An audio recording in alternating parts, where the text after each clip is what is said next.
Solar power విద్యుత్ ఉత్పత్తి అదాని అంబానీలు కాదు, మా ఆడబిడ్డలకు 1000 మెగావాట్లు ఇవాళ వాళ్ళకు వ్యాపారాన్ని అప్పజెప్పినాం.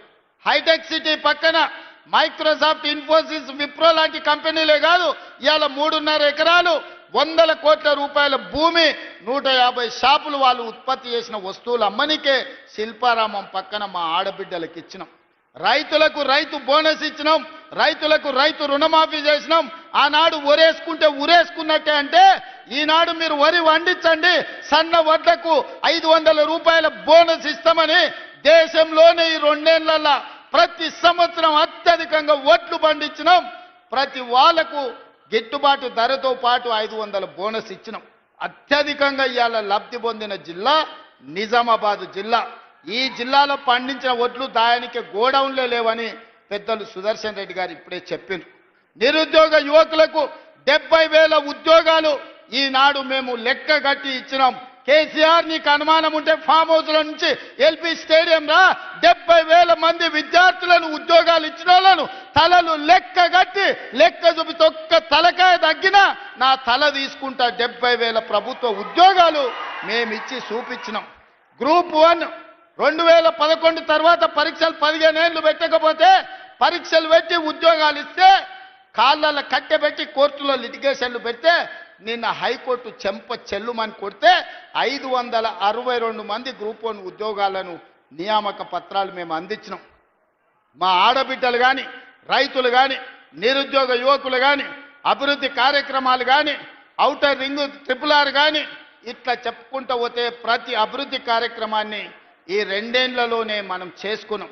అందుకే ఆ చిక్కుముళ్ళను అన్నిటిని ఒకటొకటి పరిష్కరించుకుంటూ ఈరోజు తెలంగాణ రాష్ట్రాన్ని అభివృద్ధి పదం వైపు నడిపించడానికి మేమందరం తీవ్రమైన ప్రయత్నం చేస్తున్నాం. నిండు మనసుతో మీ ఆశీర్వాదం కావాలి. ఈరోజు మీరు అండగా నిలబడితే తెలంగాణను అద్భుతమైన రాష్ట్రంగా, ఈ దేశంలోనే నెంబర్ 1 రాష్ట్రంగా తీర్చిదిద్ది Telangana is rising, come join in Telangana rising అని ఈరోజు తెలంగాణను ముందుకు తీసుకెళ్తాం. మీరు అండగా నిలబడాలి. నిజామాబాద్ జిల్లా నిండు మనసుతో ఆశీర్వదించాలి. వాళ్ళు వీళ్ళు ప్రలోభాలు పెట్టినా, వాళ్ళు వీళ్ళు ఏది చెప్పినా వినకండి. మీ సమస్యల్ని పరిష్కరిస్తా. మున్సిపల్ కార్పొరేషన్లో కాంగ్రెస్ జెండా ఎగరేసినాక మున్సిపల్ మంత్రిగా మళ్ళీ నిజామాబాద్కు వస్తాను, మిమ్మల్ని అందరినీ కలుస్తాను, మీతో కూర్చొని సమస్యల్ని పరిష్కరిస్తాను. మీరందరూ అండగా నిలబడాల్సిందిగా, నిజామాబాద్ కార్పొరేషన్ గెలిపించాల్సిందిగా కోరుకుంటున్నా. మీరందరూ సిద్ధమేనా? సిద్ధమేనా? సిద్ధమేనా? అక్కడున్న మా యువకులు ఏమంటలేరు? సిద్ధమేనా?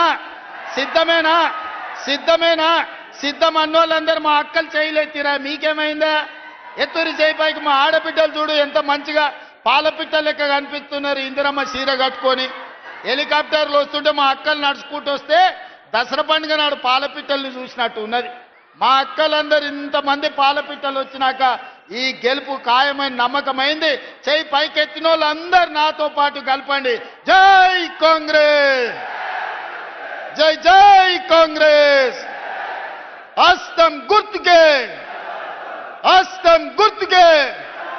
ధన్యవాదాలు మిత్రులారా. గౌరవనీయులైన ముఖ్యమంత్రి గారి చేతుల మీదుగా మన గ్రామీణ అక్క చెల్లెళ్లకు 1614 సంఘాలకు 200 కోట్ల రూపాయల చెక్ అందించడం జరుగుతుంది. గౌరవ ముఖ్యమంత్రి గారు ఇందాకే చెప్పారు, తల్లులు చెల్లెలు అక్కల కోసం ఇందిరా మహిళా శక్తి కోసం 200 కోట్ల రూపాయల చెక్. ఆ తర్వాత మనమందరం ఎంతో గుండె భారంతో అందిస్తున్నాం. గంజాయి స్మగ్లర్ను పట్టుకునే క్రమంలో గంజాయి స్మగ్లర్లు కారుతో ఢీకొట్టడంతో తీవ్రంగా గాయపడి 9 రోజులు మృత్యుతో పోరాడి స్వర్గస్థురాలైన చెల్లి కుమారి గాజుల సౌమ్య, వాళ్ళ అమ్మ చంద్రకళ, తండ్రి సాయిలు, తమ్ముడు శ్రవణ్ ముఖ్యమంత్రి చేతుల మీదుగా 1 కోటి రూపాయల ఎక్స్గ్రేషియా చెక్ అందుకుంటారు. 1 కోటి రూపాయలు. ఇది మనం గుండెలు భారంతో అందిస్తున్నది. గాజుల చంద్రకళకి 1 కోటి రూపాయలు ముఖ్యమంత్రి గారు అందజేస్తున్నారు. అలాగే నేరస్తుణ్ణి పట్టుకొని పోలీస్ స్టేషన్ తీసుకొచ్చే క్రమంలో ప్రాణాలు కోల్పోయిన కానిస్టేబుల్ ప్రమోద్ భార్య ఎంపల్లి ప్రణీత, చిరంజీవులు ప్రణీత్, ప్రమీద్, నరేన్, తల్లి బాలమణి కూడా అదిగో 1 కోటి రూపాయల చెక్ అందజేస్తున్న దృశ్యాన్ని చూస్తూ ఉన్నాం. ఇది నిజంగా చాలా గుండె భారంగా దుఃఖంగా ఇలాంటి పరిస్థితులు రాకూడదు. ఎక్సైజ్ డిపార్ట్మెంట్లో సౌమ్య, పోలీస్ డిపార్ట్మెంట్లో ప్రమోద్ మరి విధి నిర్వహణలో భాగంగా వారి అమూల్యమైన ప్రాణాలు అర్పించారు విధి నిర్వహణకు.